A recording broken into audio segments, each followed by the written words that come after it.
মুহাম্মাদের প্রাণ। আমরা মুসলমান, আমরা মুহাম্মাদের প্রাণ। আমরা মুসলমান, আমরা মুহাম্মাদের প্রাণ। রাজা দাহিরের দম্ভ জুলুম আমরা করেছি শেষ, বিন কাসিমের জাগরণে থেমেছিল জাতি বিদ্বেষ। রাজা দাহিরের দম্ভ জুলুম আমরা করেছি শেষ, বিন কাসিমের জাগরণে থেমেছিল জাতি বিদ্বেষ। শাহজালালের পদভারে ভাঙে রাজার অহংকার, এই জনপদে ফিরে পাই ফের মানুষের অধিকার।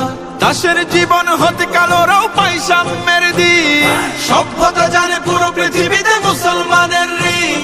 ভেদাভেদহীন মানুষের দিন আমাদের অবদান, ভেদাভেদহীন মানুষের দিন আমাদের অবদান। জাগরণ হবে নয়া অনুভবে, হবে না কখনো ম্লান। আমরা মুসলমান, আমরা মুহাম্মাদের প্রাণ। আমরা মুসলমান, আমরা মুহাম্মাদের প্রাণ।